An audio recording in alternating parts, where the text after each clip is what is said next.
Assalamualaikum warahmatullahi wabarakatuh. Ikhwana dan muslimin yang dimuliakan Allah. Pada kesempatan kali ini kita akan membahas salah satu video dari Ustadz Wahabi. Videonya yang ini. Setelah membaca Al-Quran, Sadaqallahul Azim, ini pun juga bid'ah. Yang benar, ada satu hadis Nabi SAW, kalau nggak salah riwayat Imam Nasai apa Ibnu Majah, setelah selesai membaca Al-Quranul Karim di luar sholat tentunya, kita membaca apa? Subhanakallahumma wa bihamdika asyhadu an la ilaha illa anta astaghfiruka wa atubu ilaik. Itu yang benar. Bukan sadaqallahul azim. Kalau kita perhatikan di dalam video tersebut, Ustadz Wahabi ini mengatakan bahwasanya seseorang yang ketika selesai membaca Al-Quran, dia membaca sadaqallahul azim, maka dia telah melakukan perkara yang bid'ah. Karena menurut mereka tidak pernah dicontohkan oleh Nabi Muhammad SAW ketika selesai membaca Al-Quran, Nabi itu membaca Sadaqallahul Azim. Jadi menurut orang-orang Wahabi pada umumnya itu dikatakan sebagai perkara yang bid'ah. Kemudian jargonnya Wahabi ini lagi begini. Wahabi ini mengatakan bahwasanya kita ini harus ikut pada ulama Mekah atau orang-orang yang menjadi ulama di Mekah.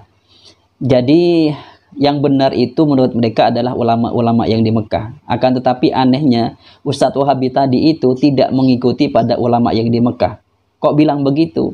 Karena ada salah satu video dari Syekh Sudes ketika Syekh Sudes ini mengisi acara kenegaraan atau acara resmi di kenegaraan. Beliau itu ketika selesai membaca Al-Quran, dia membaca Sadaqallahul Azim. Jadi Syekh Sudes sendiri sebenarnya mencontohkan bahwasanya ketika selesai membaca sebagian dari Al-Quran atau membaca Al-Quran, dia membaca Sadaqallahul Azim. Akan tetapi kenapa kok orang-orang Wahabi yang ada di Indonesia ini tidak mengikuti apa yang dikerjakan atau dilakukan oleh Syekh Sudes? Ini videonya Syekh Sudes yang ketika selesai membaca Al-Quran, ketika dia mengisi acara resmi atau acara kenegaraan, dia membaca Sadaqallahul Azim. Ini videonya. Kadzalika yubayyinu Allahu lakum ayatihi la'allakum tahtadun. Sadaqallahul Azim. Di dalam video tadi menunjukkan bahwasanya Syekh Sudes itu ketika selesai membaca Al-Quran, ketika dia mengisi acara resmi kenegaraan, dia membaca Sadaqallahul Azim. Jadi kalau Ustadz Wahabi yang ada di Indonesia mengatakan bahwasanya seseorang yang ketika selesai membaca Al-Quran, dia membaca Sadaqallahul Azim, itu adalah perkara yang bid'ah, lah orang-orang Arab yang ada di sana ketika membaca Sadaqallahul Azim berarti melakukan perkara bid'ah. Lah yang benar ini ketika orang-orang Wahabi mengatakan sama-sama ayo kembali kepada Al-Quran, yang benar yang mana sebenarnya? Apakah orang-orang Wahabi atau ustadz-ustadz Wahabi yang ada di Indonesia ataukah yang ada di Arab Saudi? Mungkin ini menjadi satu ibrah menurut saya, satu harus yang dipikirkan oleh jamaah-jamaah Wahabi, berpikir secara logis. Yang benar sebenarnya yang mana? Kok antara sesama seseorang yang punya jargon ayo kembali ke Al-Quran, ayo kembali ke hadis Nabi Muhammad SAW, secara pemikiran, secara pendapat kok tidak sama? Tentu ini ada perlu yang dicurigai itu menurut saya. Kemudian sekarang pertanyaannya sebenarnya bagaimana bacaan Sadaqallahul Azim yang dibaca ketika selesai membaca sebagian atau ketika selesai membaca Al-Quran? Maka kalau saya lihat dari beberapa referensi, banyak sebenarnya referensi yang saya temukan, akan tetapi yang mengarah yang sangat spesifik atau cetoran bahasanya anak pesantren itu hanya ada beberapa. Pertama yang ada di dalam kitab An-Nashruh fil Qiraatil Ashri. Di sini ada ibarat yang menjelaskan wa ra'ayna ba'da syuyukhi yabtadi'una du'a'ah aqibal khatmi biqaulihim Sadaqallahul Azim ila akhirih. Artinya adalah bahwasanya menurut mu'allif kitab tersebut, saya melihat sebagian dari syuyukh, tentu syuyukh di sini yang dimaksud adalah guru-gurunya atau adalah seorang syekh.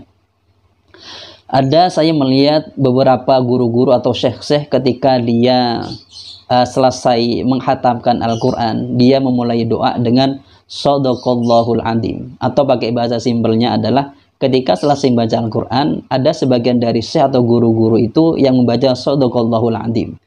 Maksudnya memang ada contoh daripada orang-orang yang memang keilmuannya itu adalah mu'tabar. Itu yang pertama. Kemudian yang kedua di dalam kitab tafsir, yaitu di dalam kitab Tafsir Ruhul Bayan. Di sini ada ibarat wa fi as'ilati Abdullah bin Salamin akhbari ya Muhammadu mabtida'ul Qur'ani wa ma khatmuhu qala ibtida'uhu bismillahirrahmanirrahim wa khatmuhu sadaqallahul azim.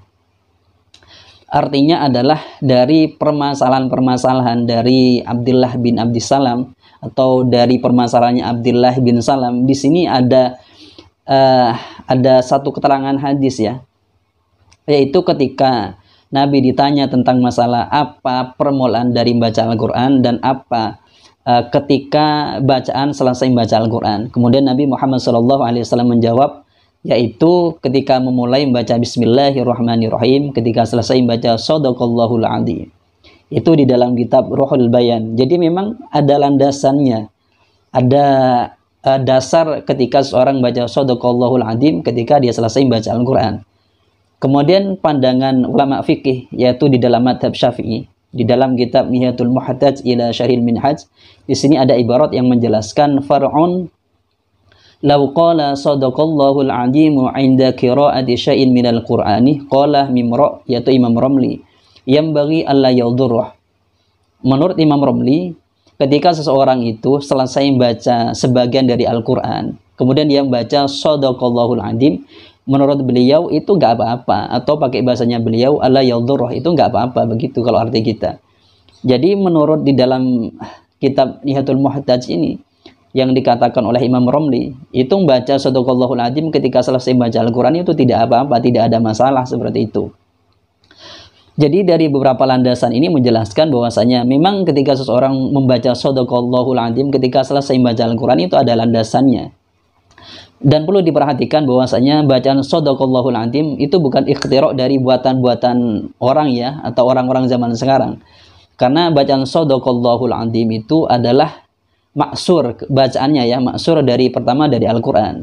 Di dalam ayat ada kul Shadaqallah fattabi'u millata Ibrahim hanifan wa ma kana minal musyrikin. Itu kalau tidak keliru seperti itu bacaannya. Kemudian ketika di dalam hadis ya, ketika Nabi Muhammad SAW ketika berkhutbah kemudian didatangi oleh Sayyidina Hasan dan Sayyidina Husain, kemudian Nabi mengambil keduanya ini ketika asna'il khutbah, kemudian beliau mengucapkan Shadaqallahul Adzim. Jadi memang bacaan Shadaqallahul Adzim ini maksur, bukan ikhtira' buatan manusia. Kemudian yang perlu juga diperhatikan adalah bahwasanya lafaz Shadaqallahul Adzim ini adalah yang dimaksud bukan lafdu Shadaqallahul Adzim, akan tetapi adalah maknanya. Apa maknanya itu? As-sana'u ilallah atau as-sana'u 'alallah, yaitu memuji pada Allah Subhanahu wa taala. Kita tahu bahwasanya memuji pada Allah Subhanahu wa taala itu disunahkan di setiap hal. Begitu juga ketika selesai membaca Al-Qur'an, atau lebih-lebih ketika selesai membaca Al-Qur'an, seperti itu bahasanya mungkin ya. Jadi itu yang perlu diperhatikan menurut saya.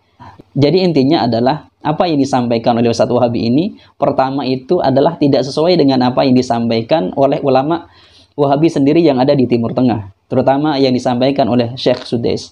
Kemudian kedua, Ustadz Wahabi ini telah menyaleh kepada apa yang disampaikan di beberapa referensi yang saya sampaikan tadi, bahwasanya memang secara dasar itu memang bacaan Shadaqallahul Adzim itu ada referensi atau memang ada ulama yang mengatakannya. Tentu ketika ada Ustadz Wahabi tadi, menurut saya itu secara kapasitas keilmuannya belum tentu lebih alim dari misalnya Imam Romli. Saya kira sangat jauh ya kealimannya daripada Imam Romli. Tentu kalau orang yang memakai logika atau nalar yang sehat, tentu akan ikuti Imam Romli daripada Ustadz Wahabi yang tadi. Kemudian juga kalau kita lihat bacaan Shadaqallahul Adzim yang dimaksud adalah bukan lafdunya, akan tetapi maknanya, yaitu as-sana' 'alallah, yaitu memuji pada Allah Subhanahu wa taala.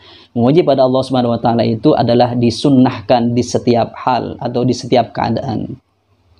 Begitu juga ketika selesai membaca Al-Qur'an. Mungkin ini yang bisa saya sampaikan, pesan saya kepada para jamaah Wahabi atau pada teman-teman Wahabi ya. Gunakanlah akal sehat kalian untuk bisa melihat satu perkara itu benar dan tidak benarnya. Jangan menggunakan ta'assub atau asabiyahnya kalian sehingga menutup kebenaran itu dari diri kalian sendiri. Dari saya semoga bermanfaat. Assalamualaikum warahmatullahi wabarakatuh.